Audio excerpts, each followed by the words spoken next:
Vous êtes sur Football Club de Marseille. L'OM vient malheureusement de s'incliner 2-1 à Saint-Etienne. Quels sont les 3 enseignements à retenir de ce match ? Cette fois-ci, oui, Rudy Garcia pourra le dire, l'Olympique de Marseille a mieux joué. Cette défaite est un brin immérité. Quoique bon, après le mérite dans le foot, mais sur le scénario du match, c'est l'OM qui a eu les meilleures occasions.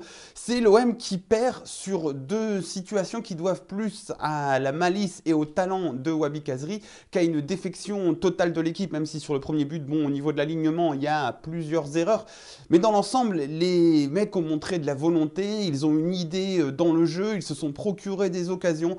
Oui, l'OM était meilleur ce soir, mais au final, comme une équipe en crise, l'OM s'incline sur 2 situations assez incroyables. Puis l'OM joue mieux, mais l'OM perd encore. On doit se demander si ce mieux dans le jeu, il n'arrive pas un peu trop tard, puisque ce soir, l'Olympique de Marseille accuse 8 points de retard sur le podium. Et devinez qui est sur la 3e marche du podium, l'AS Saint-Etienne,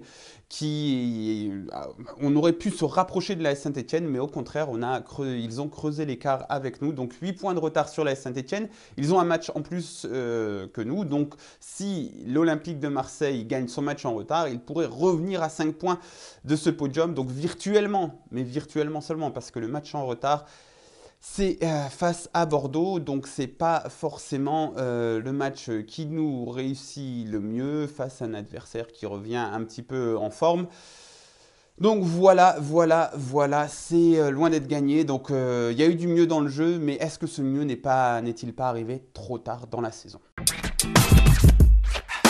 Le dernier fait marquant, peut-être le premier finalement, lorsque l'on regarde la composition d'équipe, c'est l'absence de Dimitri Payet, le capitaine, le symbole de ce projet. Eh bien, il était sur le banc et l'équipe a bien mieux joué. On n'a pas eu ce jeu stéréotypé que l'on a d'habitude, on n'a pas forcé les passes vers le Réunionnais qui doit être notre meneur de jeu et puis qui en plus, comme il n'est jamais à gauche, enfin il est un peu au centre, il est un peu partout et donc on n'a pas de schéma vraiment bien défini, il est vraiment très modulable ce schéma en fonction des événements lorsque Dimitri Payet joue. Là, ce soir, il n'était pas là. On a vu des potentiels s'affirmer. Maxime Lopez, Morgan Sanson, peut-être pas trop, mais Kevin Strootman qui fait plutôt un bon match. On a vu Amavi un peu meilleur, tout ça. Donc, il y a peut-être un rapport de causalité. Dans tous les cas, il faut quand même le noter. L'absence de Dimitri Payet, elle ne s'est pas fait ressentir sur l'équipe, bien au contraire.